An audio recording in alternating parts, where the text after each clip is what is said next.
Welcome to the Eclectic Gamers Podcast. Today is Sunday, February 11th. This is episode 55. I'm Tony. And I'm Dennis. And we're going to have some fun today. We are. We always have fun, though, Tony. That's what we do on the show. But before we dive into all the deep levels of fun that we have for both pinball and video games this episode, it's introduction time. So let's go ahead and punch those out. What's going on, Tony? Not a whole lot. I've been playing the same games I've been playing for like a month now and listening to the same stuff I've been listening to for a month now. And I watched the opening ceremonies of the Olympics and remembered that, oh yeah, NBC just utterly ruins the Olympics, and it makes me not even want to watch it because their people won't shut up during any of it, and they cut away from stuff that you want to see to go talk about somebody. I mean, it's like, oh, they're in the middle of doing some actual sporting event thing. Oh, well, these people aren't Americans, so we're going to cut away and we're just going to talk about how this guy worked at a Taco Bell for 6 months while training. It's inspirational sports story. Why don't you accept that? Because it's terrible and that ruins everything. Why can't they be like the, I know, like in like the BBC and the CBC, they literally just stream everything. You just choose the sport you want to watch and you can watch the sport without all the BS tied on top of it. That doesn't sound like a very good way to make money. Yeah, I guess not. Well, I have not actually been playing too many games because I have been watching a lot of Overwatch League, which I know we're going to touch on in the video game segment. But I have done some things. We actually both made it out to the monthly 403 Club tournament and did pretty well compared to how we normally do. And it was a crowded field, so I was really pleased with that. And in addition, I do have a correction. I always like to put my corrections in the intro. I caught this one myself, so I can't give anyone credit for calling me out. But when Steve Bowden was on last episode, and I gave him a litany of introductions, which I worked very hard on, and people should go back and listen if they have not, because they are super awesome. And he was a fun guest to have. I made a mistake afterwards when I was describing the summary. I called them acronyms, which obviously is not correct. They were alliterations. So I do know the difference. I was wrong. There's my correction. You're never wrong. No, not ever. Only every third episode am I correcting myself. And speaking of episodes, I do want to mention that I found another mixed gaming podcast. There aren't very many of us. And when I say mixed gaming, I mean that cover pinball and some other types of gaming.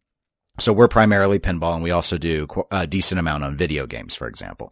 Game Room Junkies is another one that's actually shutting down, and I think they're the longest running one. I think they've been at it for about 8 years. And they were mostly arcade games, I'd say, followed by pinball, followed by console. Mm-hmm. And then there's also Broken Token, which is very much mostly arcade, followed by some pinball. Well, I was doing some searching, and I found another one called Flippin' and Mashing. And they are relatively new. They've only had a half dozen episodes. And they are covering home video games, arcade games, and pinball. So I'm not quite sure of the balance yet because I don't usually go back and listen to prior episodes. So I've only heard the 5th and 6th. Looking at their show notes, my summary would be it seems like they're focusing mostly on home video games, followed by pinball, followed by arcades. But that might vary a bit. The 5th episode, which is what I came in on, was very well balanced. The only thing I will note is all the other ones I've mentioned are clean podcasts, and this one is explicit. So, and if that bothers people, just be aware of it. But I do have a link in the show notes, so if you want to give them a try, I found them entertaining. Otherwise, I wouldn't mention them. So that's it for intros. So I guess we need to get going onto what I'm assuming most people have been wanting to know about. And that is an interview that we had with Robert Mueller. And so we had scheduled to drop it in on this episode. You, Tony, weren't able to participate because I ended up scheduling the interview early on Friday morning. So yeah, I had to work. Yeah. And I was working from home, so it worked out for me.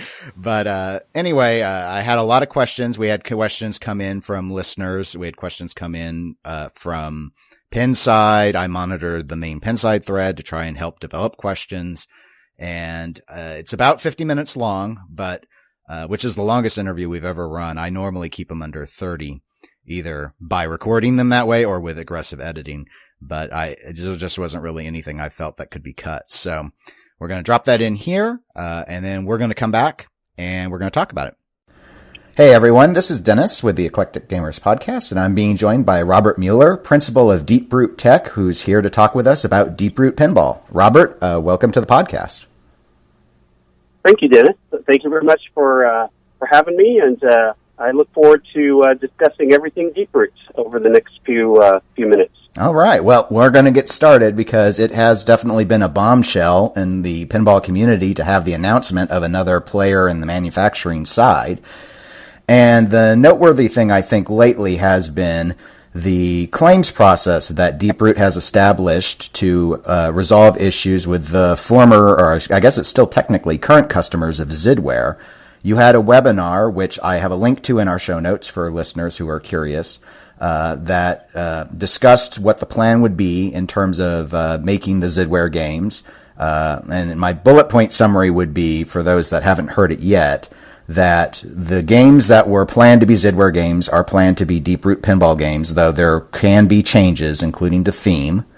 The customers of Zidware would have the opportunity to try the games before accepting them in a goodwills arrangement. The customer would be responsible for any applicable taxes and shipping, and that you are offering a multi-tier option for Deeproot games in compensation to those that were in on Retro Atomic Zombie Adventureland, or because it's a mouthful, commonly called Raza, and Alice in Wonderland customers. And the final note I put down is that John Popaduke, more commonly known as J-Pop, who was the designer of those games, will be working on the designs of those games for Deeproot, but he might not be the only person working on those designs. Is that an accurate summary? Yeah, that's very good, Dennis. I think you hit the major bullet points. Absolutely. I didn't know if there was anything you wanted to add here that I didn't mention or that wasn't discussed in the webinar relating to the claims process. We're also going to have a link to the Deeproot Pinball website so people can go there and route themselves to the claims information. It's also discussed in the webinar. And we do have the links to the 2 This Week in Pinball interviews that you've already done on behalf of Deeproot.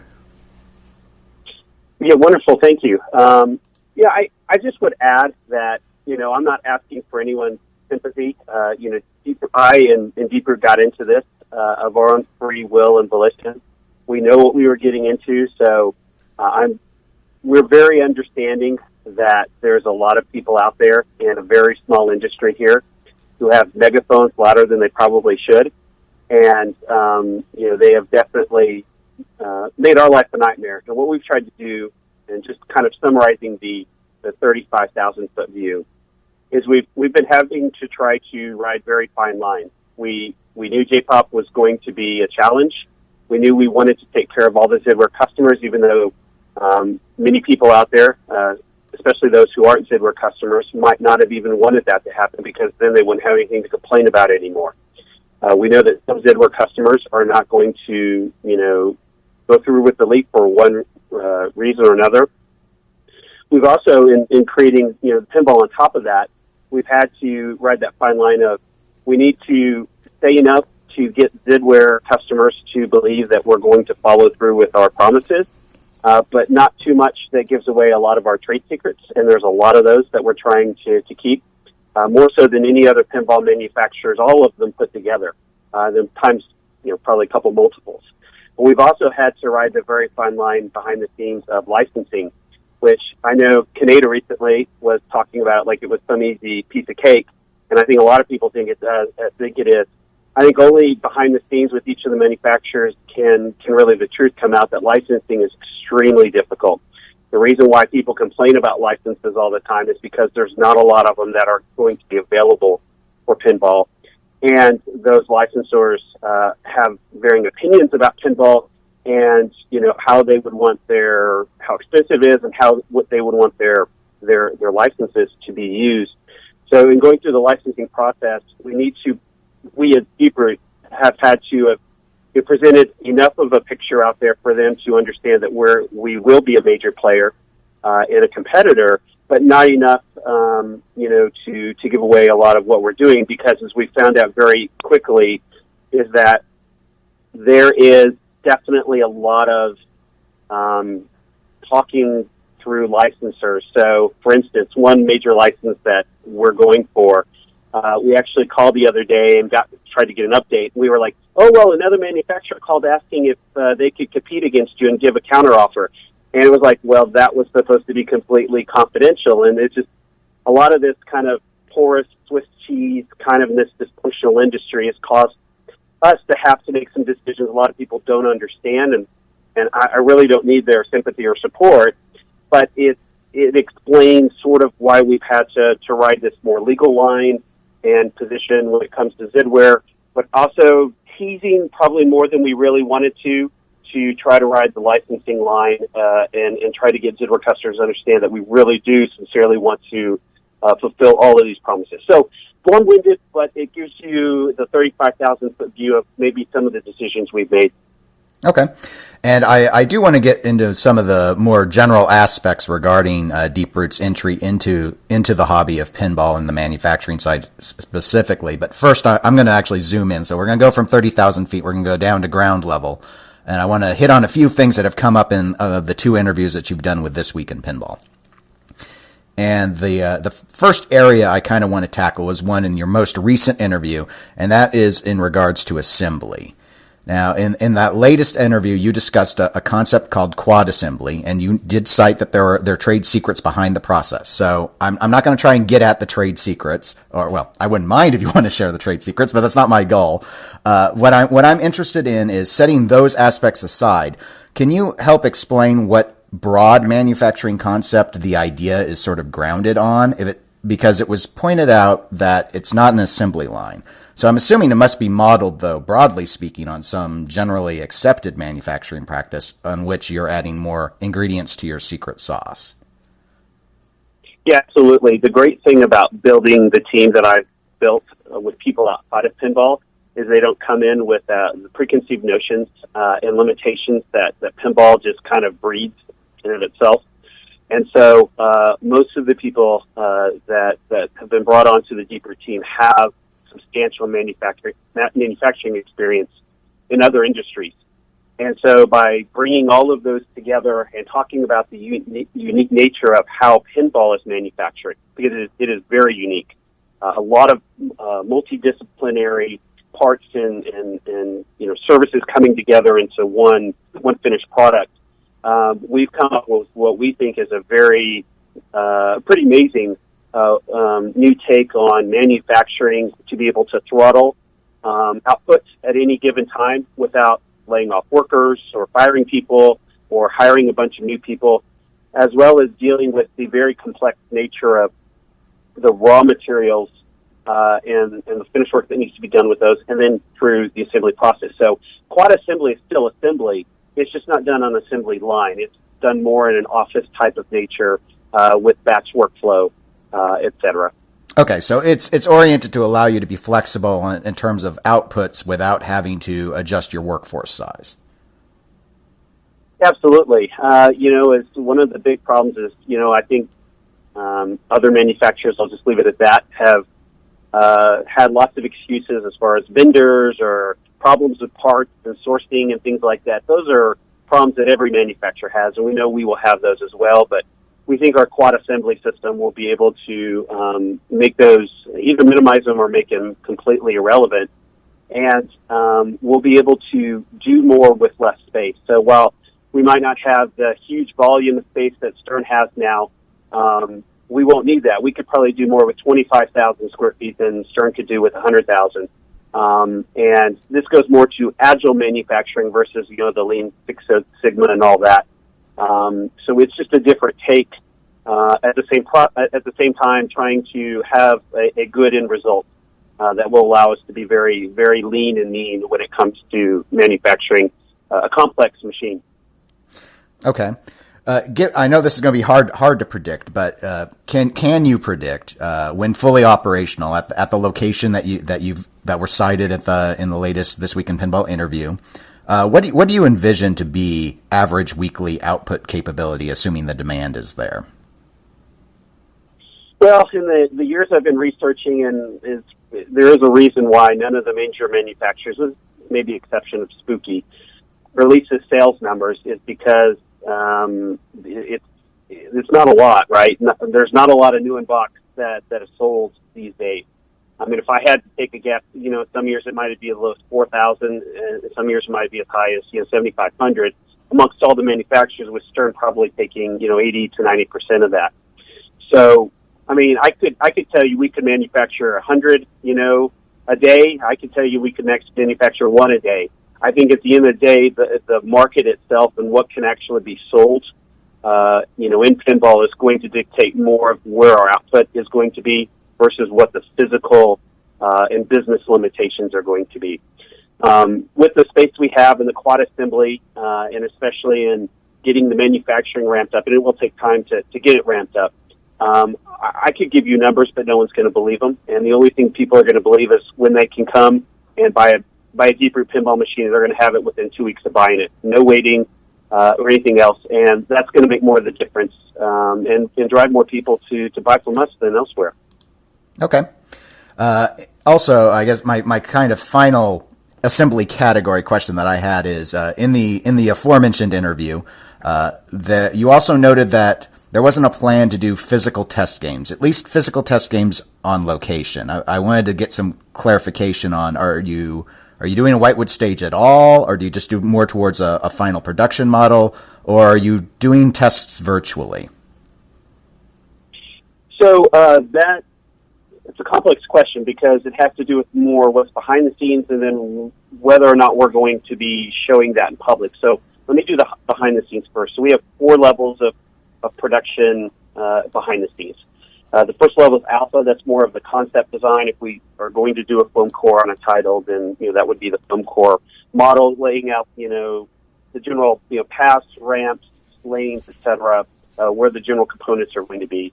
The next step up would be the normal whitewood, and that's where we have something that's flippable, has most of the mech, but maybe not some of the complex mech.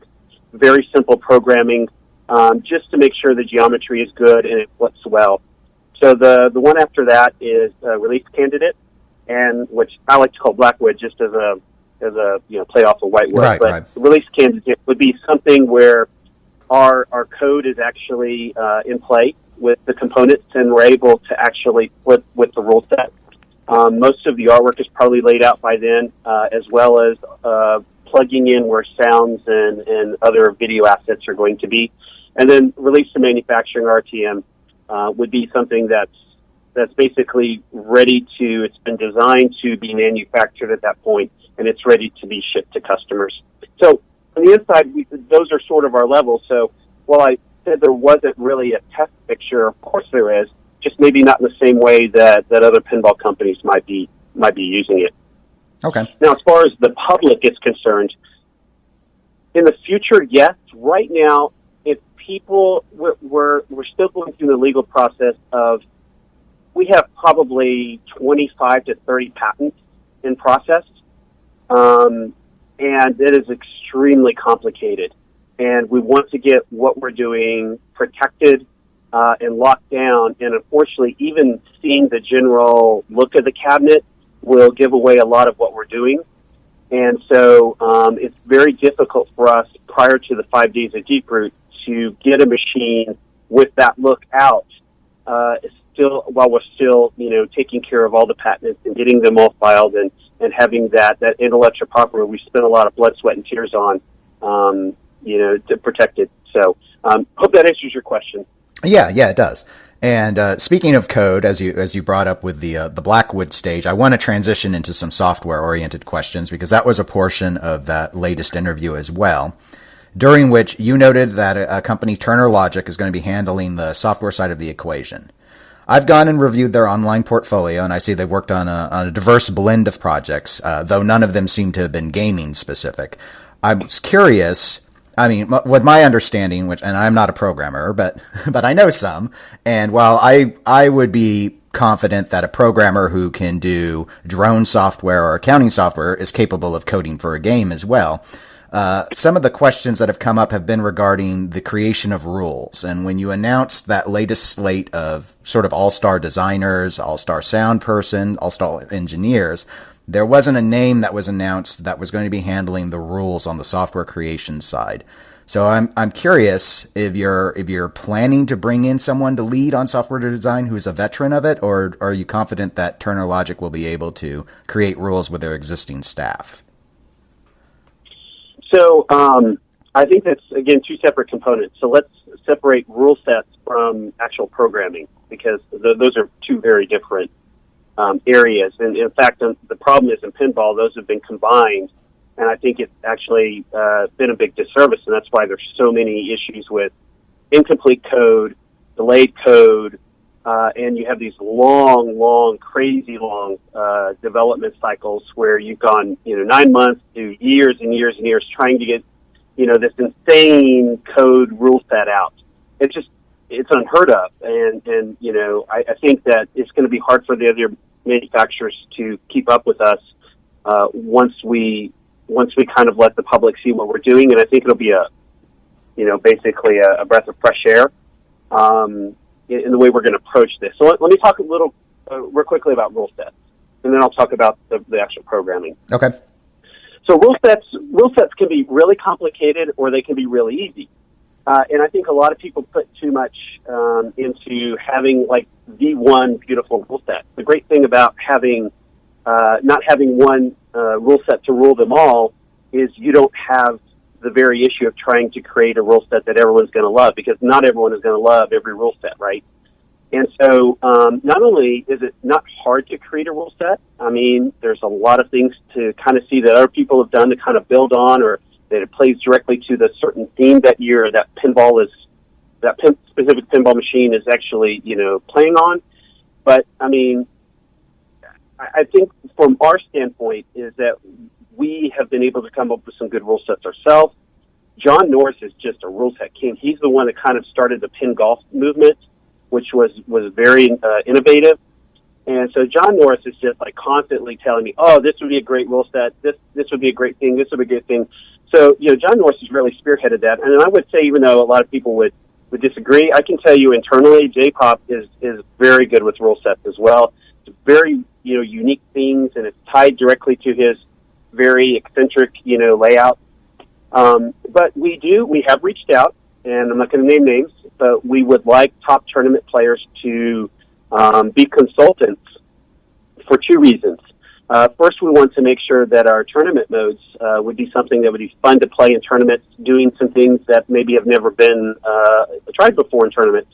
But we also want people who know rule sets like the back of their hand to come in and tear apart ours, and to be able to kind of give us great, constructive feedback. I mean, we're not immune, and we don't want to. It's not like we don't want to hear from anyone in pinball. We don't want to start the foundation of what we're doing based upon people in that echo chamber. It's nice to get, pinball included because we're doing pinball, but we want to try something new and then pull back as we need to kind of modify it, to do what a normal, so it not only goes to someone who's never played pinball before and it's really fun and immersive, but also for, a big tournament player or a fan of pinball, is to be something that's familiar to them, and they're going to have fun playing it as well. And it'll still be challenging. So on the other side, real quick, on the computer side, Chris, who runs Turner Logic, is one of the most brilliant people I know. He and I get along very well. We have a lot of neat ideas. I think when he heard the scope and what I wanted to do, he just it blew his mind. It was so exciting that he has dropped almost all his other contracts, and his whole team is focused 100% on pinball. And we're going to be doing some crazy things that I don't want to go into detail, because I want to keep the excitement for the 5 days of Deeproot when we tell everyone how we're doing code. And I think people will go, oh my gosh, that's such an amazing idea. Why hasn't anyone done that before? And then they're going to go, wow, okay, so what do we do with this now? What opportunities do we have now to work with code and rule sets? And where do we go? So it's going to really revolutionize how code is done, and not only behind the scenes, but also how it's used by players and operators, for that matter, out in the field. Okay, so getting back a little bit on the rules portion that you tackled first. So your plan is that the games will ship with code that is what I would describe as tournament viable.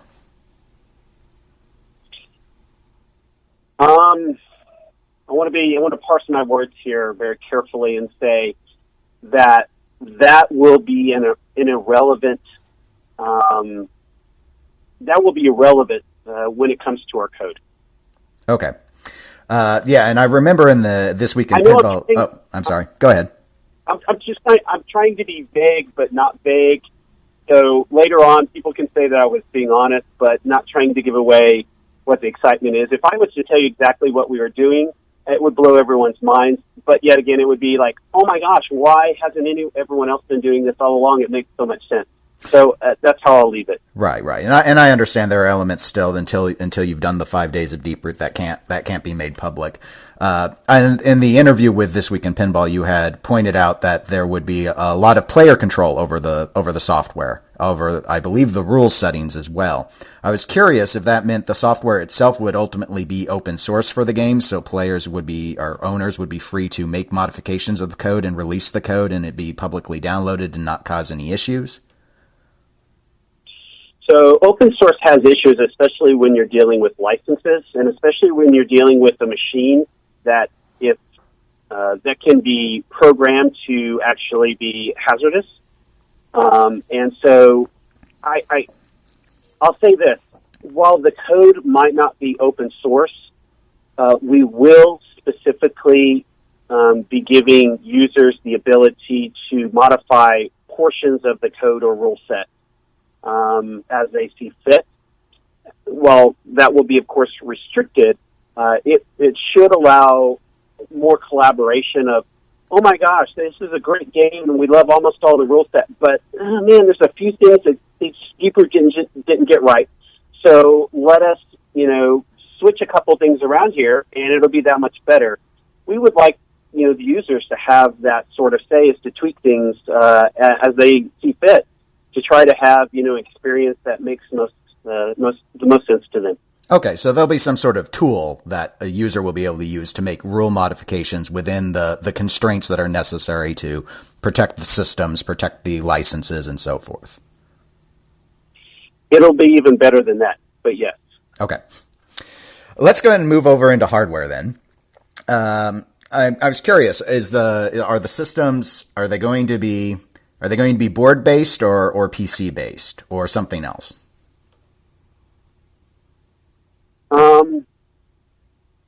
I think there'll be a lot of familiarity with the way that we're going to design the hardware, but I think it will be our own unique take. What we've tried to do is create the Deeproot standard, just as other manufacturers have created their own standard to lower costs and to unify that amongst all different titles over a number of years.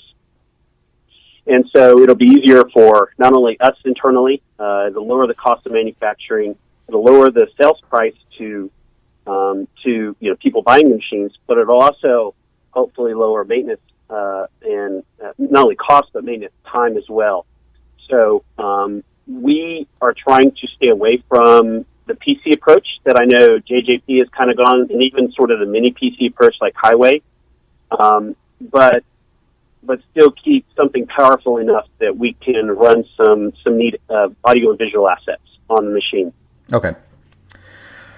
In one of the This Week in Pinball interviews that you did, you mentioned the plan was sort of the standard sized WMS era games. I was curious if the intent from Deeproot is that all the cabinets will always be the same size, or if you're considering wide body machines, or everything's just going to be standardized, because we see both approaches from different manufacturers. Some seem to vary it and some sort of stay consistent on the cabinet size.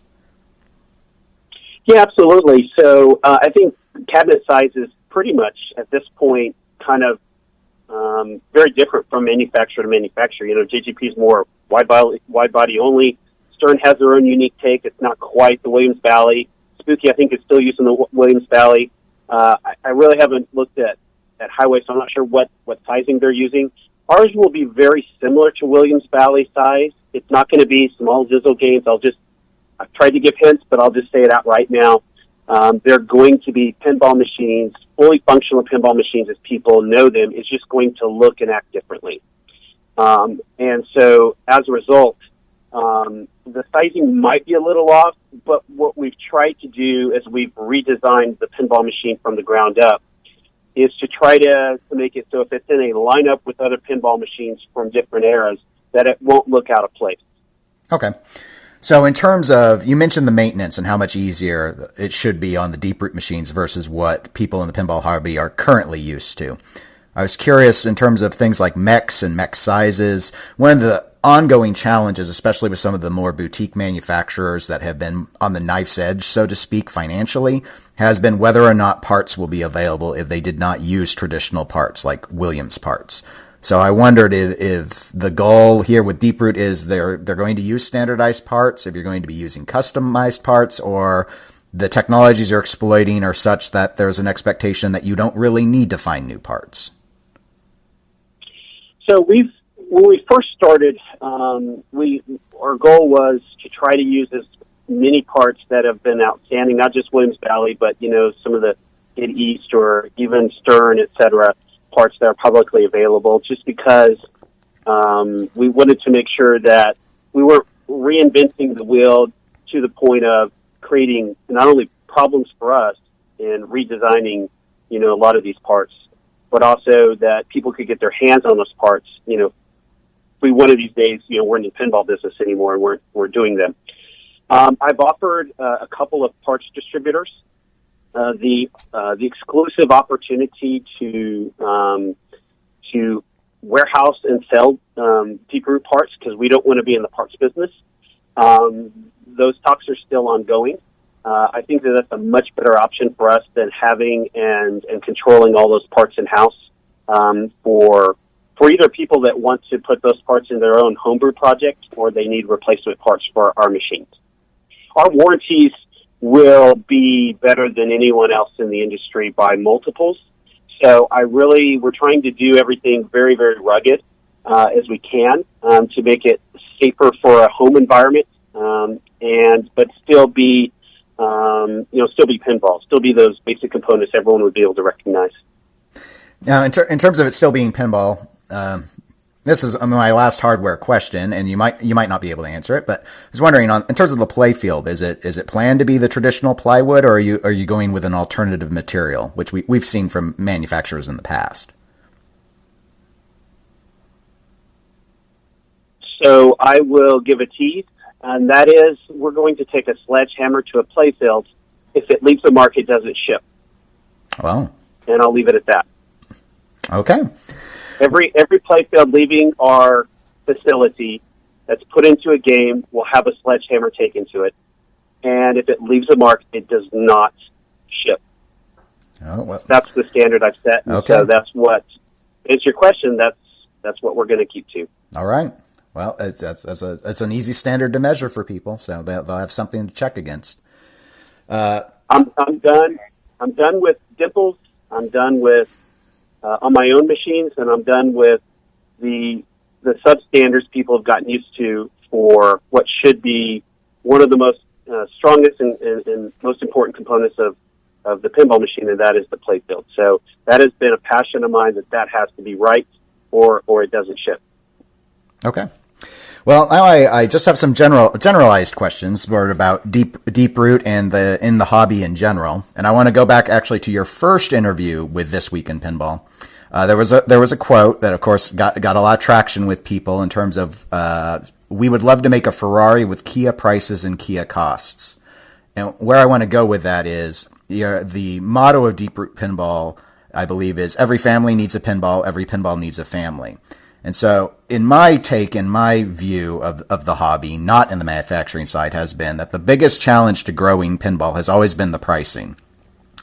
And it's too soon, I'm sure, to talk about pricing, but I'm curious about where you're seeing Deeproot enter in the hobby. Like, is it going to be around the Stern Pro? Is that the market? Is the Stern Pro price point? Are you trying to undercut where Stern Pro is? Or is it more on the collector side where the JJPs and the Highways, the more high dollar companies, have chosen to stake their claim in terms of what market share they want? I think it would be very difficult for the other manufacturers to compete with us. Do you think that that differential is more or less than 20%? I think that we will have a portfolio of machines at multiple price points, different features for each machine. As I've already said before, we will not do the multiple version of each title. There will only be one title, and the titles in our portfolio of games will be at different price points. Oh, okay. So you see Deeproot having more variants than we see from the other manufacturers, just pin to pin, because they'll be designed perhaps significantly differently from each other.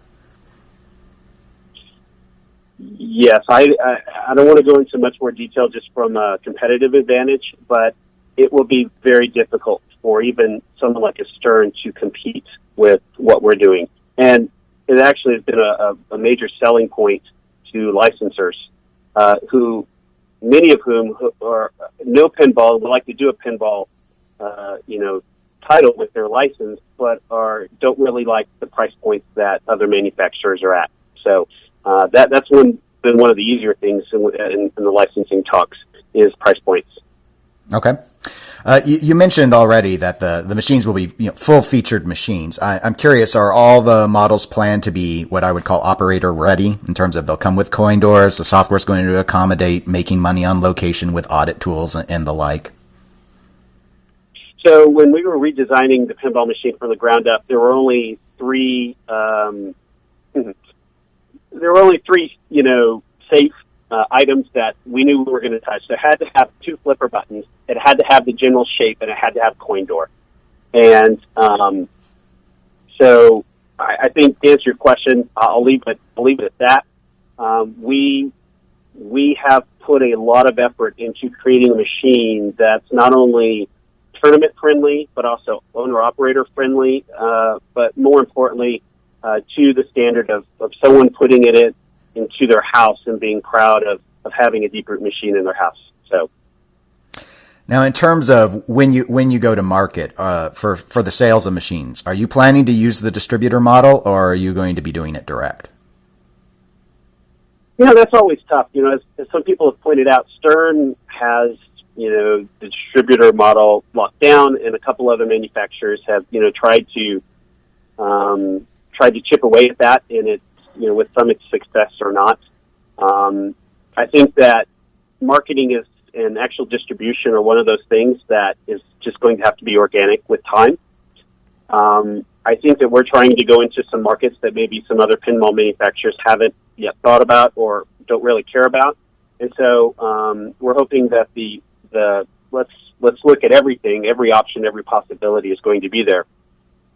We have not, and I'll just be honest, we have not had any distributors, well, maybe exception of one, reach out to us, and we're perfectly fine with that. I think that we have reached out to some unconventional types of distribution opportunities, and we're going to be continuing to do so, to look at getting Deeproot out there to the masses. And it's really about, family and having families have that nostalgic vintage American feel with a pinball machine in their house.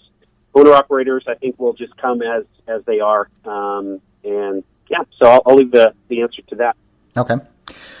Given the resurgence that we've all seen in pinball's popularity over the last few years, we've entered a point, even before the announcement of Deeproot being on the scene, that a lot of those in the hobby feel that the manufacturing area is very crowded at this stage. We've got the long-running Stern Pinball. You've got Jersey Jack targeting the high-dollar market. We've got the boutique manufacturers of Multimorphic, Spooky, and American Pinball, and then the still around but struggling Highway and Dutch.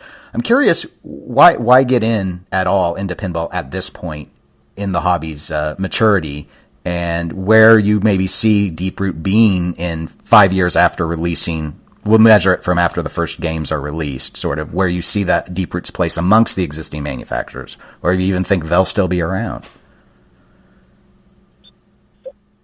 I don't know what's going to happen with other companies. All I know is what we're told behind the scenes. As I know there's loose lips with some of the people associated with us, and it's frustrating, but it is what it is. So I'm not going to, speculate on, secondhand information I've been given. But we'll say this is that we put a significant investment into this, and we're here. We're going to make our splash, and we're going to stick with it. And while Deeproot is a conglomerate of many different enterprises, this pinball is a huge passion for mine. I mean, I know when I built my collection and got back into pinball a couple of years ago, I knew this was something that I wanted to be a part of, but I had to do it my way, and I had to do it the right way. And so it's taken time, of course, to play everything out. You know, things that I wanted to do at first didn't work out, and so you have to, go back to the drawing board, look at what your strengths are and what you can bring, and is it still worth it? And we're here today because it is, and we think that we can bring a lot more excitement, passion to pinball rather than take it away. And so that's what we're here to do. All right. I've steered clear of really asking any questions about J-pop because it's a personnel matter, and so I don't, normally the answers will be you won't be able to talk about it. But I do want to ask about something tying to him relating to your latest This Week in Pinball interview, where you announced all these other exclusive arrangements. You have Osler, you have Norris, you have Nordman. These are big names that people who are fans of pinball from the 90s or 80s should know, and they all have very unique styles of design. I mean, just looking at it now, if you had gone public with just those three names, that would have been a hydrogen bomb on the hobby already, just because of their pedigree. But adding in J-pop adds in all this, in my view, adds in all this headache, because it meant you had to tackle the Zidware customer issue and the blowback from the hobbyists who are upset about Zidware. So I'm curious what's the view in terms of why was it more advantageous to involve J-pop than just going forward with these other designers? So that's a hard one to answer. A lot of these designers that we have now were either not available at the time when we needed to start, doing our design process, a little under a year ago. And I don't know if I really wanted them. We were trying to get new blood. I mean, I've mentioned someone else that I reached out to, which I really have a lot of respect for their work. There's another one that I have a lot of respect for his work, but both of them have said that it's just not their cup of tea. And so we started designing by ourselves. And what we found in working with J-pop is he's just, I think there's we live in a very caustic environment these days where I think things are taken to the ends of the spectrums. And so while there's animosity about J-pop's the guy that I have a friendship with. I hug him when he comes. I hug him when he goes away. I love, and goes back up to Illinois. I love his family. I think that he really made a lot of stupid decisions and mistakes. And unfortunately, I think that the blowback from that is not in comparison to what was actually done. So I would challenge the notion that J-pop, while he did come with challenges, and those challenges have been very frustrating, mainly because we had a breach of confidence back in September. And I think things would have been very different had that not happened. But anyway, while it's challenging, I'm not upset about any of the blowback from J-pop. J-pop's best work is in front of him. I see him behind the scenes and no one else does. And you have to realize none of the other designers have said anything negative because they like to work with him too. I mean, he is a fun, engaging guy to work with. He's extremely creative. I mean, blows me away on many things. He stands up for what he believes, but if you tell him, hey, look, we got to change this, and you give him a good reason, he'll say, okay, let's do that. So he's really good in a collaborative environment. I think the closed door competitive environment at Williams Valley was probably not the best environment for a guy like John. But in the more collaborative nature, what we're doing here, I mean, I've seen other designers just sit there and they've just done some amazing work together, just talking back and forth with ideas. And so I really don't see bringing on John as a challenge. Now, dealing with the big megaphones out there, especially with people who have no interest whatsoever in the Zidware mess, I think that's the challenging part, because, you want to ride the fine line of pushing back but not being disagreeable, and that's been very hard. I think the Zidware customers, with the exception of the plaintiffs, of course, which that's a whole nother matter, but the Zidware customers have been overwhelmingly, in private, very supportive. You've seen a lot of them not go online, and I'm very appreciative for that, because I think that no matter the very few people that have just nothing but negative things to say about Deeproot or about John or about Zidware, I think that's very, very isolated, right? But it's the loudest thing right now. I think when we finally get Zidware customers taken care of very soon, and we get John's games out there and people have a chance to play them and love them for what they are, I think that a lot of this will just be history. And even if it's not for some people, then we don't want your business. It's just, we want people to buy our machines who love to play our machines. And so if you're not one of them, then there's other manufacturers that you can go buy machines from. That's really how I feel about it. I'm a little curious. This goes back into the Wayback Machine, but if I remember, in one of the threads involving Zidware on Pinside, around when Pintasia sort of stepped in, I wanted to think that there were some posts from the Deeproot account. Did you all consider intervening back then? Yeah, absolutely. So we were trying to work with Charlie and Spooky. That was right when America's Most Haunted had taken off. I spent tens of hours and tens of thousands of dollars working with Spooky, trying to, over many, many months, trying to see if, we could come to terms on working together. But at the end of the day, Charlie had a very different vision, and he's done well with it. So I really respect him, and I'm glad that he's been able to do something no one else has been able to do in pinball, when in comparison to Stern or even JJP. As far as J-Pop, during that period, I did go meet with J-Pop. I was very interested in working with J-Pop. However, I don't think John at that point had hit rock bottom, and I don't think that he had at that point, the humility that needed to be there to make changes that needed to be made. And he was working with, I'll just call this person a behind-the-scenes mentor / confidant that was very disruptive. And so I got very frustrated with the situation because of that. And so I backed off. So I let everyone, kind of know that's what the case was. And there were a couple, messages that I had. And I knew that, the Pintasia thing was going to fall apart.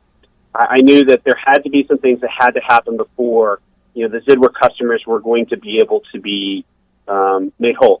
And then, of course, AP wasn't going to be that option, too. And they bailed on him the second there was any disagreement. And that's the difference with us. It doesn't matter how many people hate us because of J-Pop or want to, with their, megaphones in a small industry here, try to take us down because of that.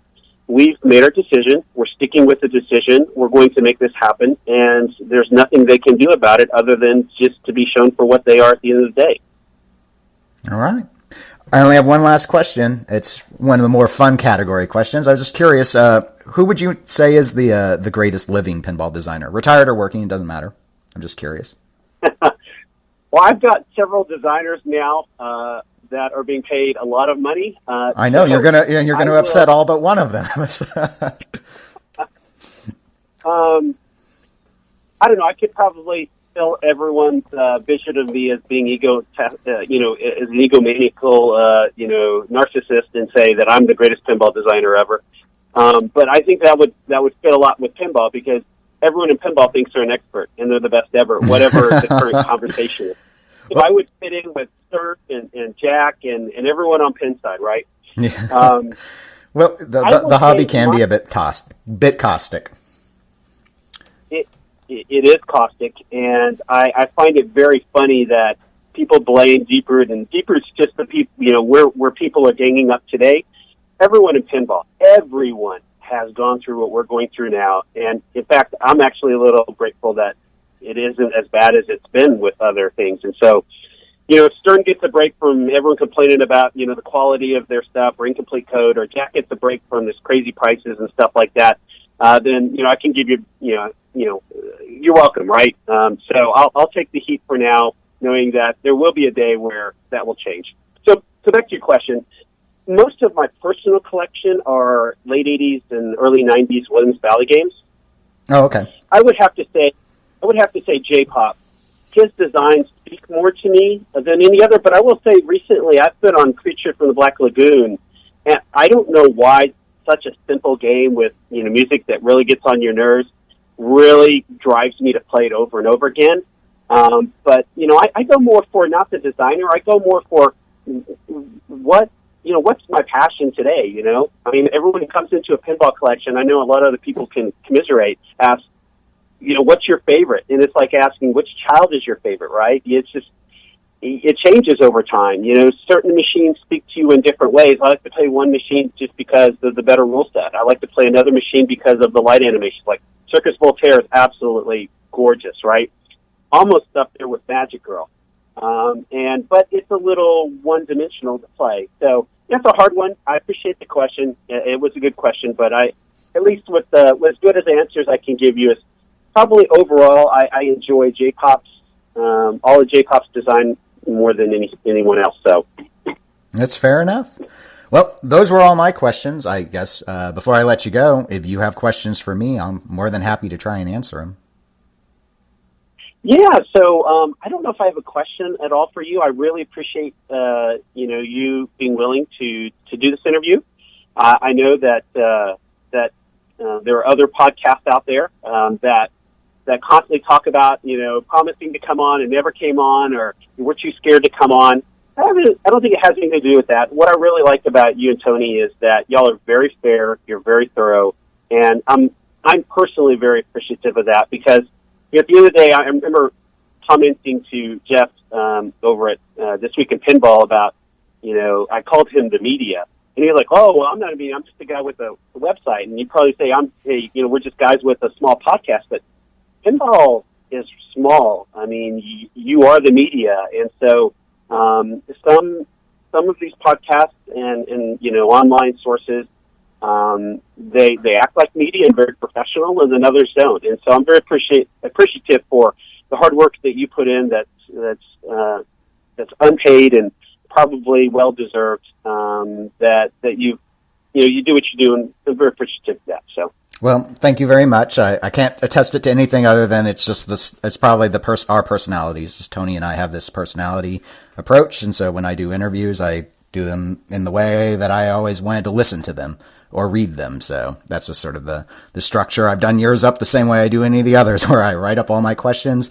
I have ones that I don't think will get answered, but it's just what I think's interesting to hear about. So if we have a minute or two Sure. left, how about you ask the most important question that you didn't think I would answer, and see if I'll answer it?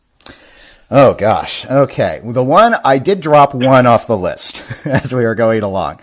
And, the one I had, was, I'll read it specifically from my notes, and it's, you've stressed innovation quite a bit as one of the key elements to the Deeproot strategy. Can you cite a particular example, such as a mech modification or design change? Yes. We talked about a little bit about code and a little bit about the design.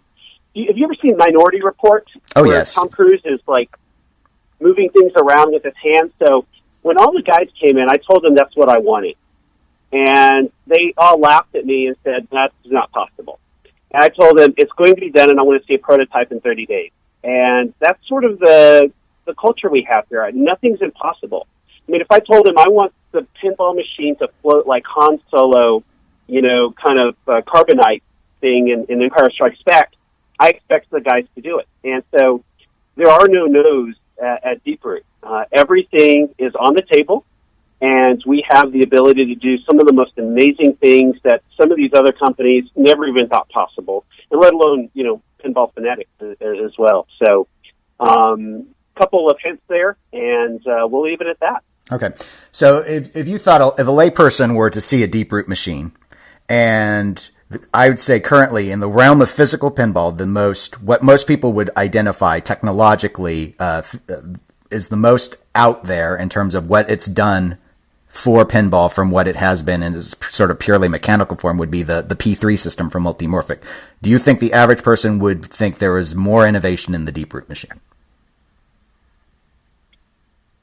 I don't think Jerry's machine is very innovative, and Jerry and I've had a lot of private conversations, so he will know that that's not an insult. It's just my personal opinion. Putting a video screen and doing some of the things he's done, which is way over engineering, and creating a BOM cost that's crazy, crazy high, that's not what we wanted to do. We wanted to look, pinball and video games have been kind of on parallel paths for a long time. You know, pinball didn't want to be video games, the video games didn't want to be pinball, and as you get closer to synergizing those, the question is can it still be pinball, and would people still recognize it as pinball? And so when I look at, like Pinball Arcade on iPhone, and I look at the virtual tables, or I look at something like P3, I don't consider those pinball. It's more video gamey, right?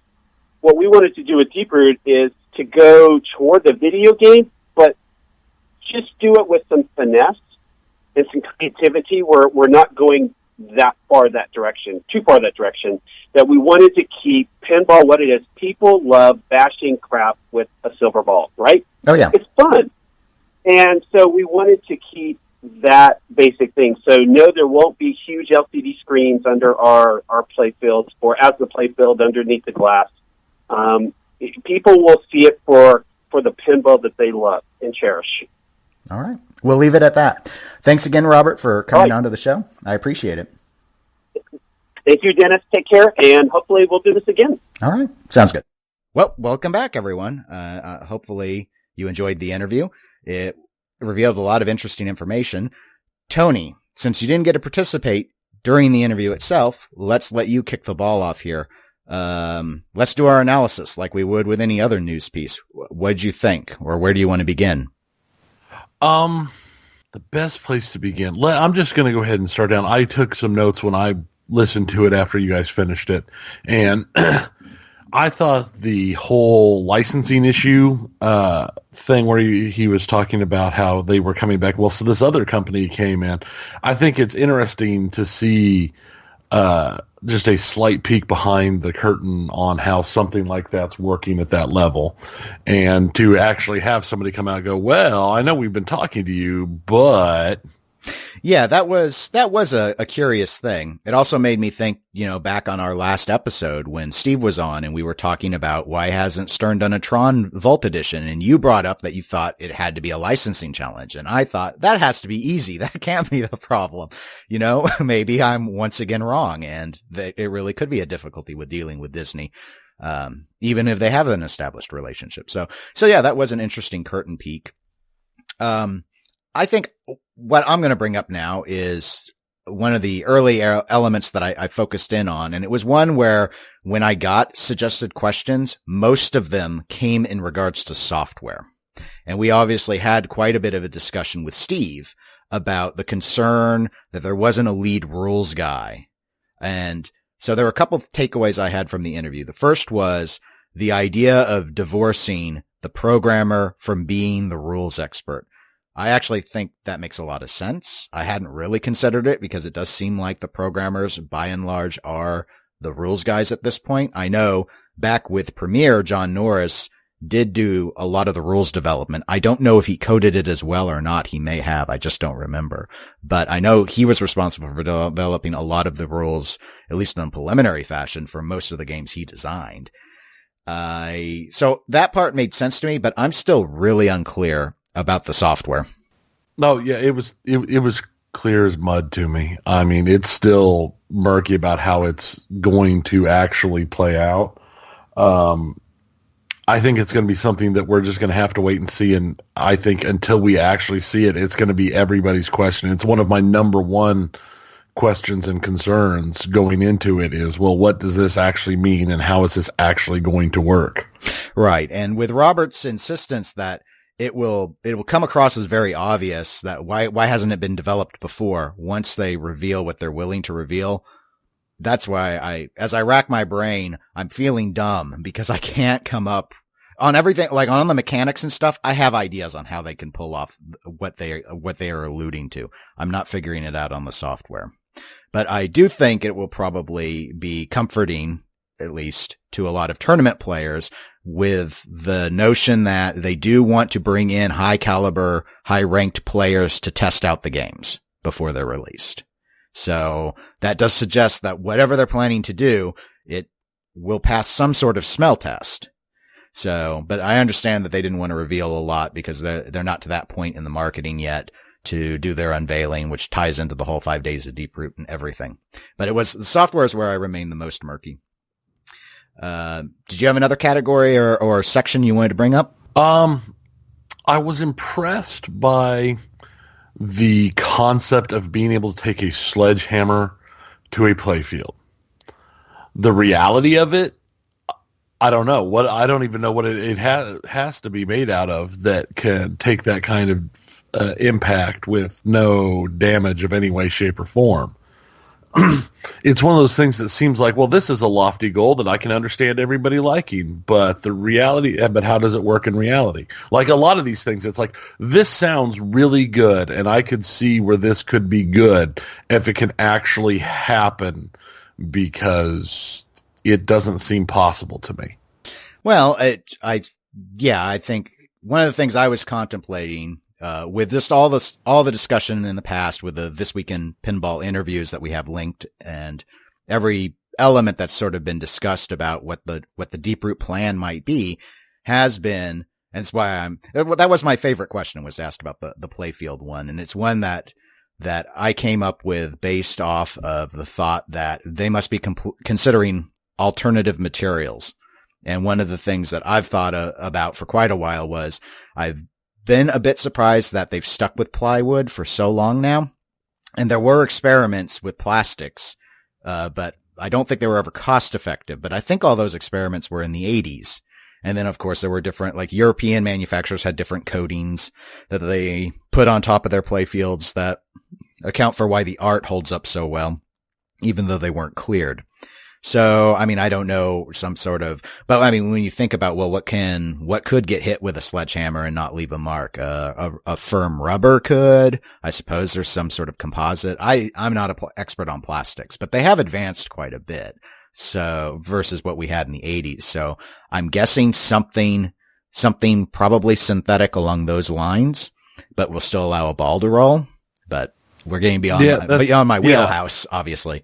I mean, that's moving into an engineering question, and I really have no idea how that is going to work. I'm like you, and with their whole special factory assembly thing and everything, it leads me to wonder more and more if we're not looking into something like some of the new resins or epoxy type things that have been becoming more and more available. Mm-hmm. Yeah. Another element that I thought was pretty interesting was on the innovations, and not it being so much that video game style, which I know is something that we were discussing at one point. I don't think it was on the podcast. I think we were just talking about concepts and thought, well, maybe it's more in the vein of the P3 system. And based off of the last question I asked, Robert really insisted that they don't see that P3 model as the direction they want pinball to go in, that's too much in that video game realm, and that they're looking to innovate in a more mechanical fashion, was how I took it. Yeah, I took that the exact same way as just how they're aiming. I don't know. It seems like they're very, what's the best way to put it? They have a very firm idea of what it should be in their mind, and I just think that I don't think it's necessarily something that is going to be well translated until somebody actually sees it. I mean, this could actually be one of those things that where once you see it, you just slap your forehead and you're like, oh, okay, everything they said makes sense. But as of now, everything's just like, I don't see it. I don't understand. Yeah, and I think my sense has been from the interview that that's probably going to be the slap the forehead moment on the software, but perhaps not on the hardware, because they are indicating that aside from some basics like the coin door, the dimensions of the machine and such, that it is a ground up redesign. So I mean, if they follow through on all of that, it should be, I think, significantly different than what we're used to. So in that case, I won't feel like, oh, duh. It'll be more like, oh, interesting. And then maybe if it's fun and it works, then people might then go and say, okay, why haven't we seen innovation like that before? But we'll have to see on that. We did, of course, have a discussion on pricing. That was another element I wanted to try and hone in on, even though until you have a game out, I think it's very difficult to get pricing out of anyone unless they've already been manufacturing. But, as longtime listeners know, I've harped on the issue that I think the problem with growing on the collector side of pinball has been the pricing side, and that all these manufacturers are coming in at a way too high of a price point. So they're all fighting over the same piece of pie instead of going where there still could be growth. But that would be around Stern Pro and below. That's why I asked and I realized when I listened back after I finished the interview and was editing it, that maybe some people didn't understand when I asked about the Stern Pro pricing and he indicated that there would be a range and that they would be competitive. My question about 20%, why I said that number specifically is if you were to reduce a Stern Pro price point by 20%, that would be about $1,000. It'd be a little over $1,000. So I was fishing to see if they thought their machine would be at least $1,000 less than Stern Pro. It sounded to me that the answer was it depends on the machine. Yeah, it did really come off that since they're not going to do versions of the machines, it's just each individual machine is going to be its own thing. That we will have to see there how it goes. So maybe this specific machine is a lower end machine with lower end options, and it'll be at the bottom, obviously. And then there's another machine that's a completely different theme that is a fancier setup that'll be more. That's how it came off to me. Right, I agree, and that is very different than what we see from everyone else. Everyone else seems to, the price is basically they have concepts, but the new machines are always around. They're like in tiers. Yeah, they do this machine, we want the pro tier, the premium tier, the LE tier, where this seems to be much more almost like they're going with, okay, here is our planned percentage markup that we're going to use on every machine. So what does it cost to build blank machine? Throw the markup on it. That's what that machine cost. What does it cost to build this machine? Throw the markup on it. That's what this machine will cost. Right. Because even the manufacturers that don't do the multiple flavors of machines, all their machines are priced around the same price point. So they all exist on a single tier. But this sounds pretty different from that. The final item I thought that we could discuss was at the end when I went ahead and at his behest asked that question about trying to get a specific innovative concept. And he threw out a couple of examples. Again, they were descriptive but vague in terms of the idea of like the GUI system at the start of Minority Report, where Tom Cruise is trying to direct all the bust, so to speak, that he's trying to execute as the law enforcement officer. And then the Han Solo carbonite floating as Boba Fett pushes it to Slave One, and trying to incorporate things like that into a machine, and that their philosophy is that it's all possible.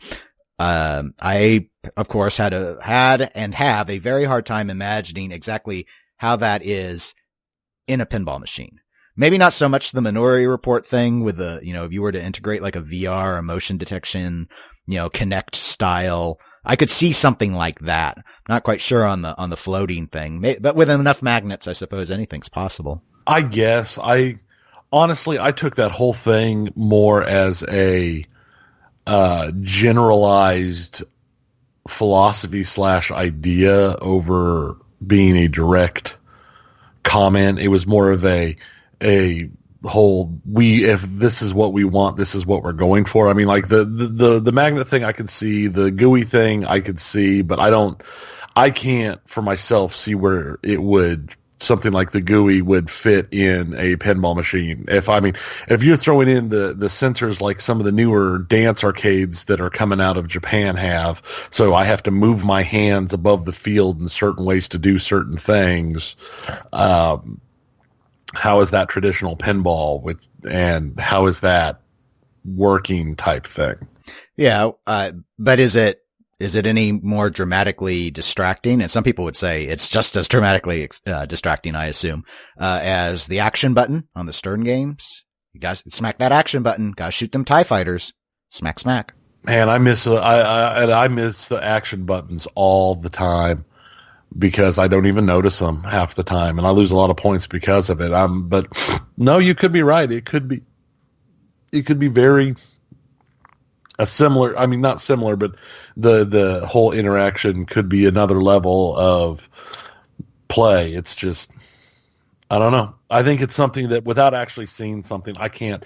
And this seems to be what I got out of the interview overall was that, okay, this is good discussion, but without actually seeing any of this stuff, it just sounds like wishful thinking, dream, interesting stuff. It's too vague.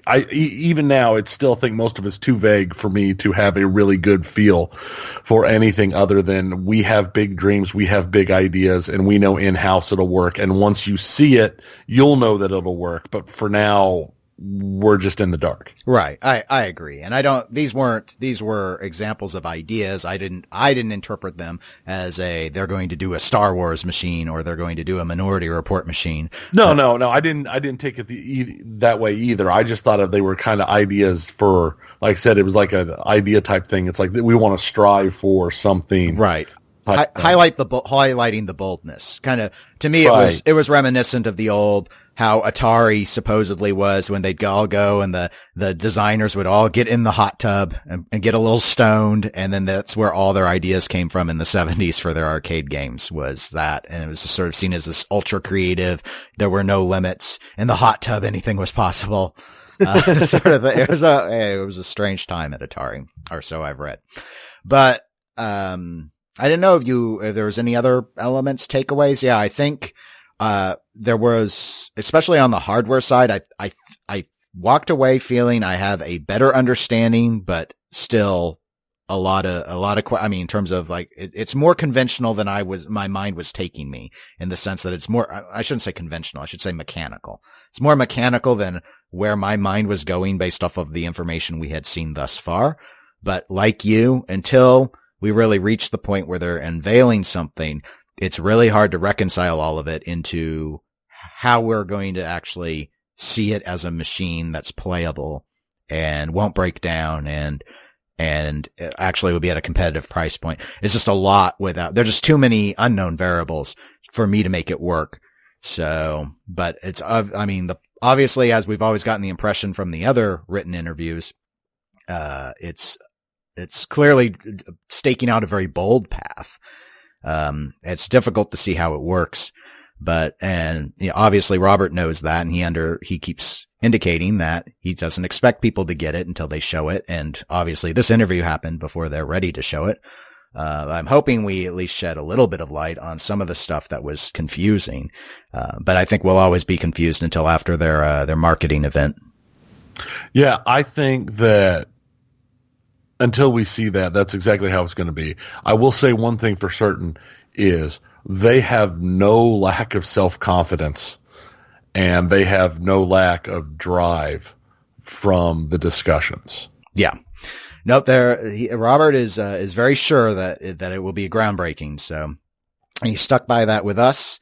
I thought it came across in a more understandable manner, I think, verbally versus how in writing sometimes things can be. But it was obviously, the note that he's talked with Jerry with P3 before as an example, and that Jerry, he doesn't view that as innovation in the hobby.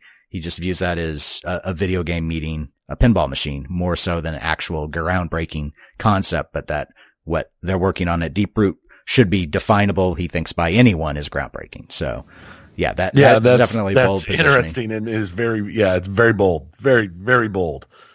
Yep. Well, obviously we'll keep an eye on it, just like we keep an eye on all the manufacturers. But, thanks again to Robert for coming on. We do appreciate it. And, I think we can go to our next pinball topic. And that's the shame tournament, Tony. We're ready. Shame. We're ready to get into the finals. This is There is shame in the shame tournament. I mean, seriously. No. There is shame. No. So round 3 results real quickly.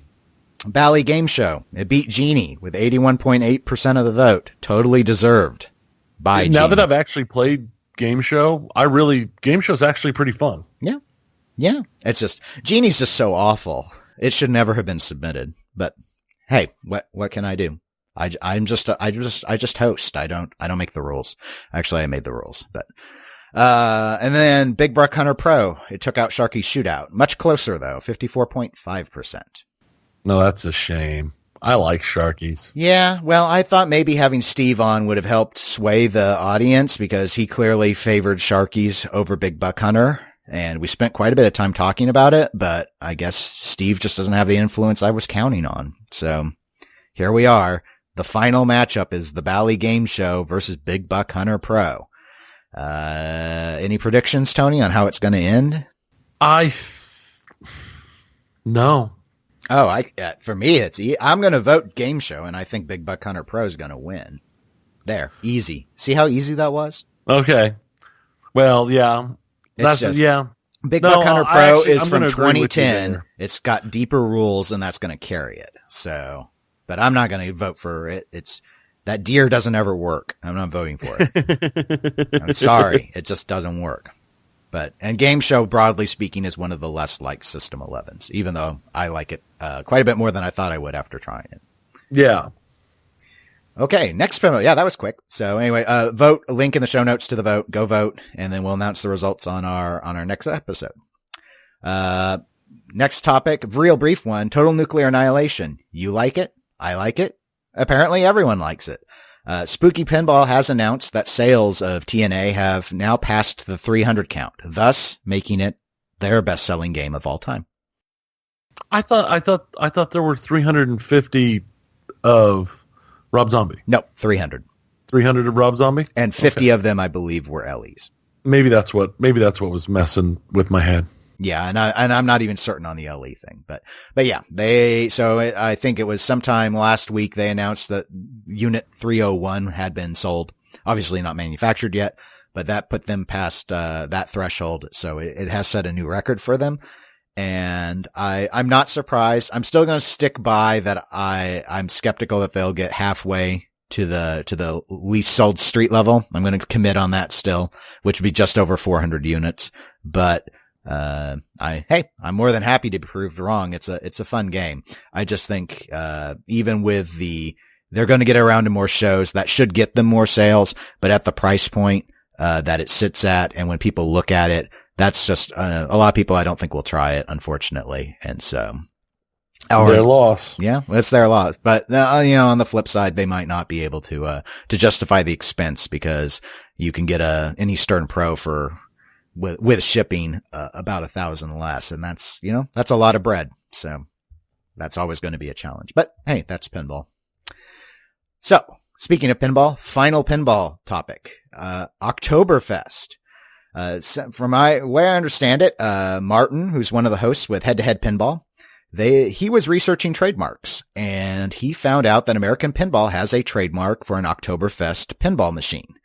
Now, I want to go ahead and note, this is not a confirmation that Oktoberfest is going to be their next game, nor is it even a confirmation that Oktoberfest will ever be made. They just have the trademark. That said, what do you think about the theme, Tony? It's beer, I guess. I mean, that makes sense. Well, Gary Stern at Expo did say pinball plus beer equal $signs. So has Stern given some tips to American Pinball? Did they interpret that very literally? It's entirely possible.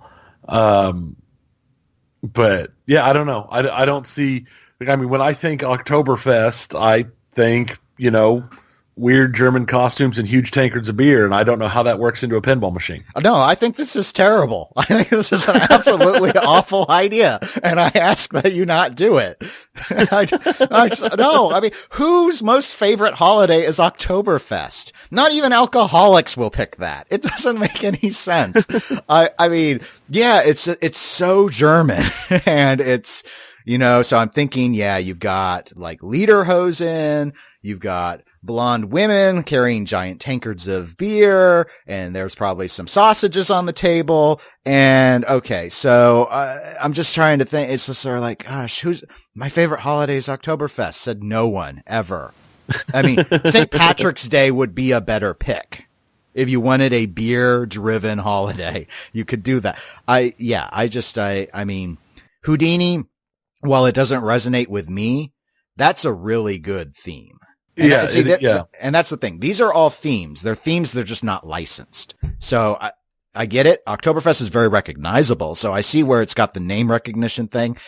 I'm sure there's a way you can integrate it into a pinball machine. I don't see it getting anyone excited. It's like Lederhosen multi-ball. No. The accordion is lit. Shoot it. No. I don't even know these things are associated with art.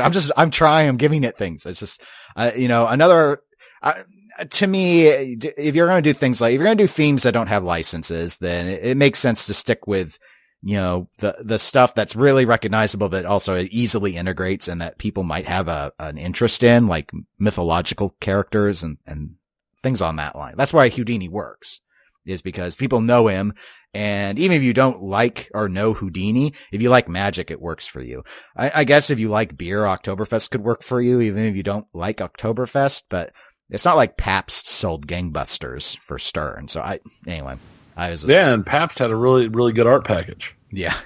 So anyway, no, I don't think much of this theme, but naturally, as you know, I'm not particularly theme driven. If the gameplay is good, then I think the pinball machine deserves to do well. But this wouldn't make me open my wallet just off the announcement. No, I think it would be a horrible shame if an Oktoberfest game came out and the soundtrack did not include the Beer Barrel Polka. That would be a travesty on top of a travesty. Now, would that require paying a license? I don't know anything about this polka. Since it's a polka, I'm assuming it not, because who cares? Except you. Yeah, I don't know. It's old. I don't know. I don't know how old it is. I know it's old. Okay, well, they could probably do it on a keyboard. Yeah. MIDI style. System 11 style. Well, that's it for pinball. So let's go ahead, and we do have a couple video game topics we wanted to cover this episode. And the first one I know you noted, and one I mentioned in the intro, was Overwatch League. And for those listening who are already starting to turn off the podcast and be like, oh, they're going to go into a big digression into the specifics of Overwatch. It's not what this one's going to be about. We're not going to talk about the gameplay itself. No, this is actually going to be primarily our thoughts on the Overwatch League and how they're handling competitive Overwatch. So you want to go ahead and just sort of summarize what it is and what it means for esports? Yeah. The Overwatch League is Blizzard's new push into the esports scene, and they have taken a page from all of the actual reality sports thing and linked teams to cities. And they've tried to create brands around different teams specifically to kind of generate the kind of feelings that you don't get. I mean, it's different when you're cheering for the London Spitfire, and then when you're cheering for, Joe Bob's Rack 'em Up team or Cloud9 or the Immortals. I mean, there's the same thing in most of those teams that have been around in the competitive scene of Overwatch and other games, because a lot of these teams have competitive teams in all sorts of games. They just transition their core teams into these teams based around cities. And I'll be honest, I think it's a genius idea. I like it. I like where it's going. I don't like how it's been executed so far. And some of that is just because it's very new and they couldn't do it. They couldn't roll it all out in the way that I think they think it will ultimately be. But so there, I guess in terms of, so broadly speaking, I think it's a great idea. So I don't want to poo-poo it too much and make it sound like, oh, he hates Overwatch League. No, I'm watching Overwatch League all the time. I like it. the issues that I have with it. The first one, which I know is one that they plan to address, is everything is actually taking place in LA. So right. It's cities on paper. So it's meaningless right now. There's no real connection unless you choose to feel a connection. So for example, I cheered on, I suppose if I were to pick a team, and I did, if I'm picking a team, I picked New York Excelsior because I lived in New York at one point. So. And they lost. But because they chose to keep using a dive system with a Genji that doesn't know how to play. But I said we weren't going to go into the specifics, so I'm not going to explain. It was completely predictable why they threw that away, and Libero should be ashamed of himself. That said, in addition, go Spitfire. Well, and that's the other thing. There's also, this bugs me only because I'm coming off of watching Overwatch's World Cup, which was very country oriented. And it gets really confusing because they're not based in the cities themselves. And also because they brought in already existing teams. London Spitfire is an entirely South Korean team. New York Excelsior is an entirely South Korean team. And Seoul, South Korea's team is entirely South Korean. So then you look at something like the Dallas Fuel, which has one American and is mostly Europeans, but also has Thai and South Korean players. So it gets a little confusing because in a way you're looking at it and you see something like Seoul Dynasty, Shanghai Dragons, and Shanghai's up until, well, they brought in some outside people now, but they started with entirely Chinese base. And you start to think, is this like the Olympics? Are these national teams? And it's like, no, because half the players are Korean. And it's like, oh, okay, well, but it gets weird because unless you know the pedigree, it's like, oh, Cloud9 became this, Immortals became that. But there's not really an association with the cities. So that's my glaring I think that's issue. Something that's going to disappear as time goes on and as players start trading and new players come in and old players go out. The whole ties to who they were before are going to vanish. Yes. And it's not like the Kansas City Chiefs players are all people from the Kansas City area. No, it's not like, half of the NHL is Canadian or Finnish or Russian. So, right. No, it's not a problem except that when you're trying to link against what was already existing, it was very much organized. Basically, people from the same countries played together. Even when there wasn't national teams, that's just how it was. So it gets, for those of us who watch the transition, it's confusing. But I agree with you. It will sort itself out. It's not a problem other than you, when you go in, you might be like, well, what's London about? It's like none of these people have even been to London sort of stuff. It's like, well, you see, and that's the thing where I don't know when they'll implement all of that, but at least in the NFL, they make you live in Kansas City if you're going to play for the Chiefs. So, I mean, you just have to be there during the season, So there's a plan for all that. So that's okay. It's just a little weird. And the final one, and this is very ultimately nitpicky of me, but I don't think this one will resolve quickly. And that is the cities that they chose to have teams. Yeah. It is not diverse. No. California has 3 teams. And 2 of them are in LA. It's ridiculous. Yeah, it's ridiculous. It's not even like San Diego, LA, San Francisco. It's LA, San Francisco. Now, to be fair, LA always seems to have more sports teams than they know what to do with. I mean, there's been times where LA's had 2 football teams. I think they might have 2 football teams now. Yeah, you could say 3 if you want to go ahead and count Oakland as LA, because that's who most of them cheer for. Yeah. So, I mean, it's just one of those things that it's okay. Weird. Texas has 2. Right. Texas has 2. All of Europe has a single team. London is the only team in Europe. And there are a lot of European players. Western Europe's full of great players. So it's just weird. It's just weird. That South Korea, as I noted, a lot of the players are from South Korea. Why do they only have 1 team for the country? Why is Seoul the only city represented? Yeah, I'm like you. I'm kind of surprised at how they did the initial cities. I'm surprised that there wasn't. Now, LA, I understand LA. I understand New York. I understand Philadelphia even. Sure. Those all make sense. Boston. Dallas. makes sense. Now, Dallas and Houston, No. to be fair, Houston's a much better team, Yes. but Dallas is the bigger city.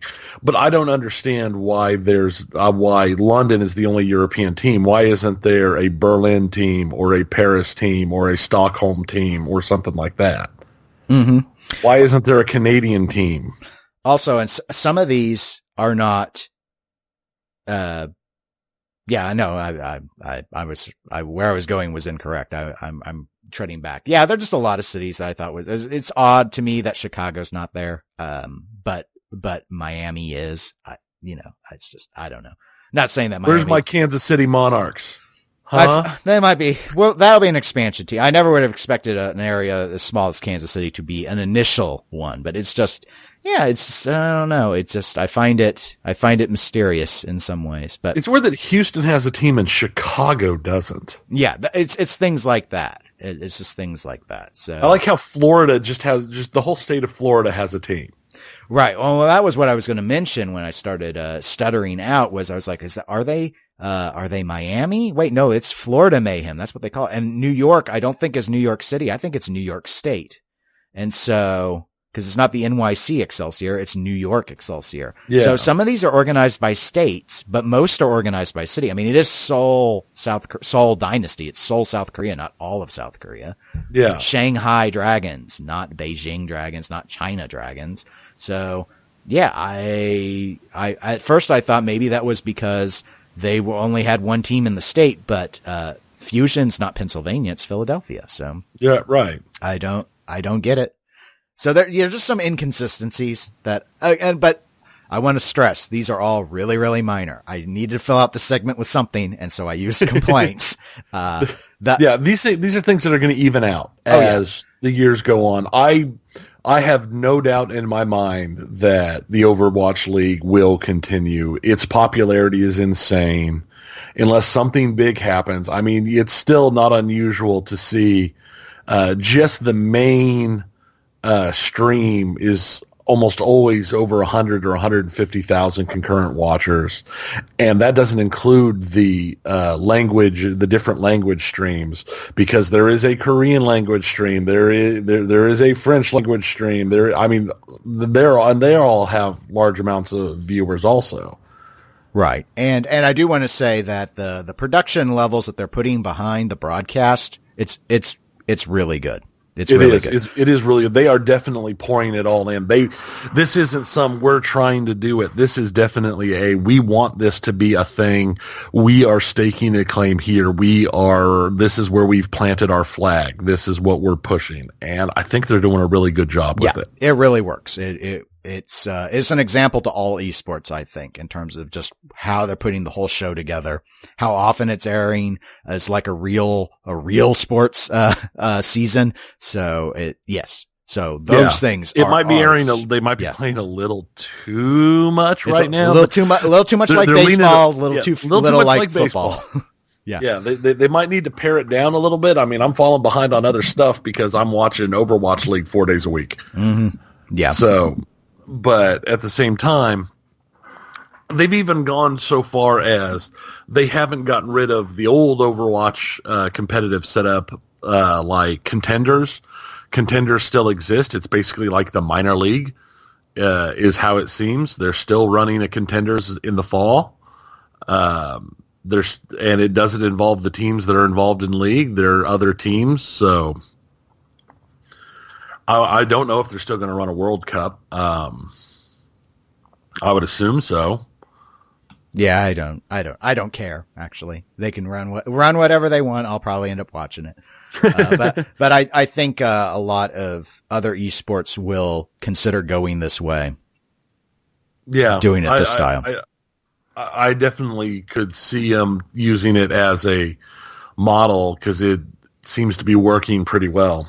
Well, let's go ahead and go to our last video game topic. This is one that actually I saw information on just after we did our last episode.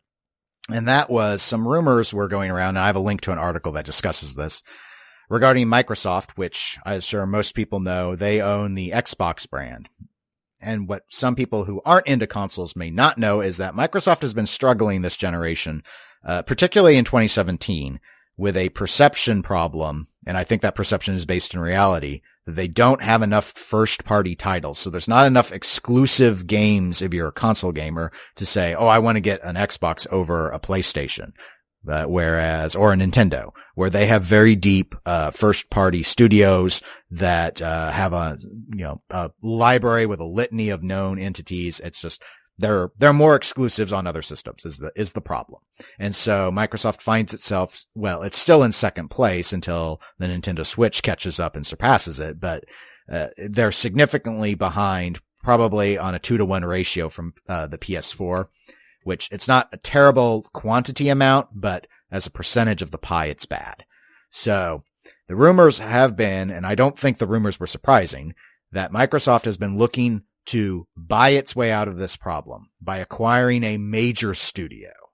That is different than what I have often, as people who have heard me whine about video games and whine about Xbox, because that is the current gen console I went in on, is that I've often thought they need to buy a established but not strongly successful studio. And my go-to has always been Capcom. Capcom is weak. Capcom is mismanaged. Capcom has great IP though. So you buy something like that instead of, you don't have enough time. You need to solve this problem as soon as possible because you want it fixed for the next generation. So the idea that I have is instead of growing new studios internally, which you should still do, you buy your way out of the problem and you're like, okay, Resident Evil is now an Xbox thing. Street Fighter is now an Xbox thing. Problem solved. At least in part, problem solved. Because people know that stuff. There are people that will buy things just to play those games. The rumored companies, though, are way bigger than anything I ever imagined. Yeah. They have included PUBG Corp, Valve, and Electronic Arts. So I thought maybe we should just sort of discuss. I mean, I guess PUBG Corp wouldn't surprise me because PUBG, that's PlayerUnknown's Battlegrounds. PUBG Corp makes that. It currently is console exclusive on Xbox, so that relationship is there, but I don't think that solves their problem because that's just one game. I mean, PUBG Corp didn't do anything else. Right, and while it doesn't solve their problem, I think it is, in my mind, the most realistic one for them to pick up. I agree. Or at least the most realistic one for them to start with. Of that list, definitely. Of that list, yeah, as something to grab before their exclusivity with PUBG drops so they can maintain it. The other thing is, I like Steam, and if they bought Valve, I really hope they wouldn't just get the gaming section of Valve and not Steam, because the idea of Microsoft taking over my Steam makes me sad. Mm. Yeah, and again, this was just in a rumor list, so I have no idea. Steam in and of itself would not relate to the exclusivity situation that they'd be trying to solve with a Valve acquisition. So no, but it would solve their Windows Store problem. Yeah. I mean, no one likes to buy things on the Windows Store. That's always been true. They had that problem with games for Windows Live as well. Mm-hmm. So yeah, I don't know. But I don't know if Valve would be interested in selling Steam, but I could easily imagine if it wasn't have to acquire the whole company. I don't think it would be unrealistic for them to say, we want to buy your development teams and all your IP, because Valve ain't doing anything with them. So,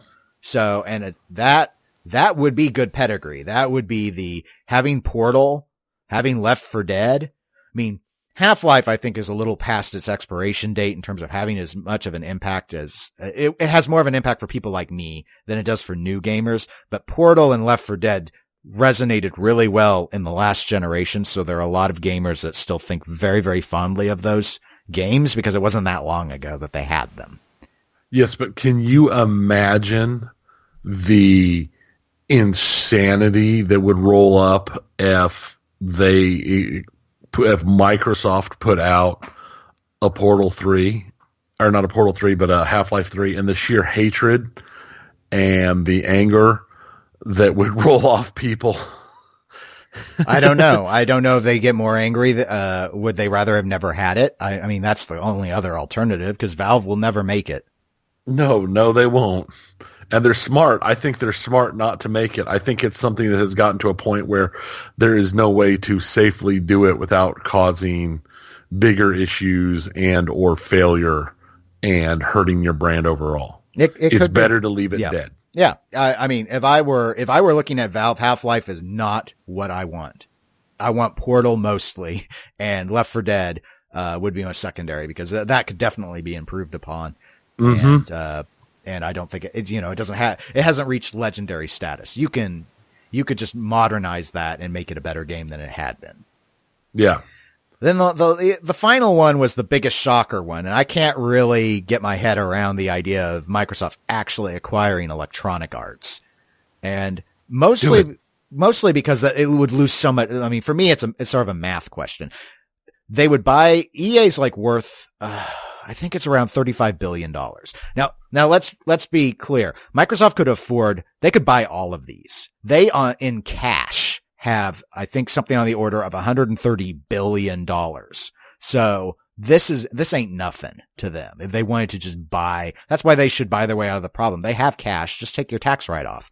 But I mean, they did it last year. They just didn't do it on the gaming side. Right. But the issue with getting something like EA is you buy a $35 billion valued company, and then you immediately have devalued it if it's only going to put things out on, let's say, Xbox and PC, because they are fine with people buying things on Windows PCs.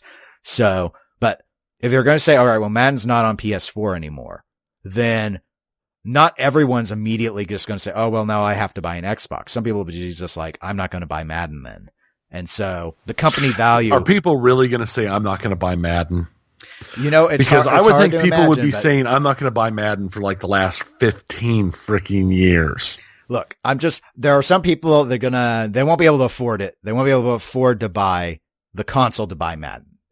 Something like that. I'm sticking with my guns here. I'm going to stick with it. I think the math is there that you have to ask yourself, if you're Microsoft, how long will we have to sit here, and grow our Xbox brand and our Windows sales before EA is selling the same number of units as it was when it was multi-platform? Valid. Very valid. That's what I think is the biggest issue. I mean, from a gamer standpoint, I think this actually would be great, because EA is one of the most hated companies in America, so there is no way Microsoft could trash it any further than it has done itself. That's so incredibly true. And it's one of the reasons I would not mind seeing them pick it up. I don't think it's the best idea, but I think Microsoft could make EA be a better company. Period. Now, I guess if you were an Xbox owner and you were to be told, money is no object, but you can only pick one, pick a company for Microsoft to buy that would give them an excellent first party option that would make people go, oh, we should buy this system. It's like you're Phil Spencer now, and your one job is find one company to just basically make people buy Xbox. What do you pick? Sony. Sony? That's actually, I think that is, as Steve Bowden would say, that is the objectively right answer. All right. Let me change it so that, I guess I could one up you and say Nintendo, but let me qualify that to make it a little more fun and say you can't pick a hardware manufacturer. Can't pick a hardware manufacturer. Right. Not a console manufacturer, not Apple that makes Macs. Yeah. More traditional software entity. But anyone you want. Anyone I want. Yeah. Wow. Trying to think. That's not. It could be one of the three on the list if you want. Well, that's what I mean. I'm kind of liking EA just because I don't necessarily know that it's necessarily the best choice, but I think it would give them the most other stuff. You know what? Let's pull off this list and look at. I feel that I'm hearing searches. I feel I'm hearing searches. You are hearing searches. Bethesda wouldn't be bad. Actually, that's an interesting one. Yeah.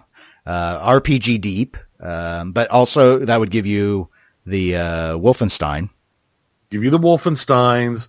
It would give you the Skyrim and all the Elder Scroll games. It would give you Fallout. It would give you.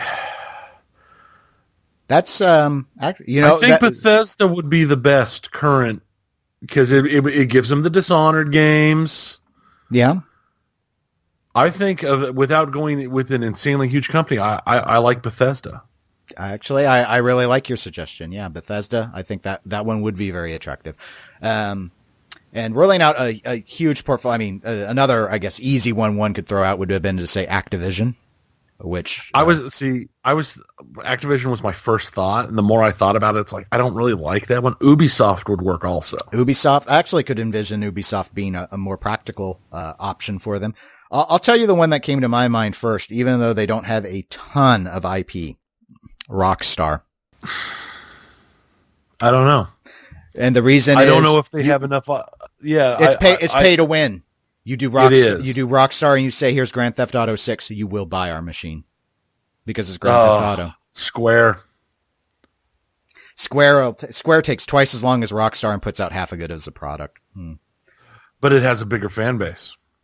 And it gets them into the Asian markets where they traditionally have problems. I've wondered about an idea that would help. That's sort of why I've always kind of liked Capcom as a concept, is it would give them a major Japanese studio. Microsoft in the 360 generation really did try and punch into Japan. They got a number of exclusive JRPG titles and it just didn't take. It just didn't work. Now Square could be big enough that it would. I think that's true.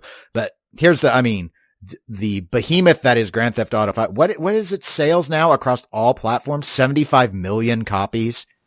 And it's something huge. They are their own brand. They have their own marketing setup. They are the true behemoth on the scene in terms of that they're so highly respected that Microsoft were to say, we're acquiring Rockstar. We're not messing with the creative development team. They are totally their own entity. It's only on Xbox though. So open your wallet. We've also doubled the price of Xbox because you're going to pay for it. They wouldn't do that part, but no. But hey, you go back to like the EA thing. Hey, get EA and say, yeah, we're doing EA. It's Xbox exclusive. We're banning any loot crates on any future games. No more loot crates. There, they just improved the company. Problem solved. Problem solved. It's now not worth $35 billion, but hey, but all other problems are solved. Yeah, those are all some pretty solid. I like the Bethesda one though. That's good. I like Bethesda. I like Rockstar. The reason I really like your suggestion of Bethesda is I think it fills a major, Wolfenstein, Doom. Okay. Those are like bro shooters. That's sort of Xbox's domain already, but Bethesda has an excellent stable of deep story driven single player experiences. In fact, they advertised it during the game ceremonies. They had Linda Carter do this little thing that was like a self-help. Yeah. Are you suffering from multiplayer deficiency syndrome or something? And it was really, really clever. It was like Bethesda where we make it's like, yes, games that are that multi-hour deep enjoy. That's what Sony that's what Sony's exclusives are. That's what Horizon Zero Dawn and Nier are. And that's what Microsoft needs is more of that. Cause I think they're stable on the exclusive side on that is weak. Bethesda solves that problem for them. So yeah, I like your Bethesda one. I hope they buy Bethesda. Oh, Bethesda would also give them Quake. I forgot about that. Yep. Quake and Doom. Yep. Yeah. And it would give them a VR stable, already built, pre-positioned VR team. Yeah, it'd be interesting. Well, Tony, I think we've made it to the end of the show. We have. It seems remarkably quick today. Yes, because our part of recording today has been remarkably quick. As a reminder, you can always reach out to us, facebook.com/Eclectic Gamers Podcast, or you can email the show, eclecticgamerspodcast@gmail.com. And we're on Instagram and Twitter, primarily the Instagram, @eclectic_gamers. And on our next episode, assuming all scheduling holds true, we do plan to have another guest host, someone who is more on the collector side of the pinball hobby. So I'm hoping we'll have some good discussions for you then. But regardless, in 2 weeks, we'll talk to you later. See ya. Bye.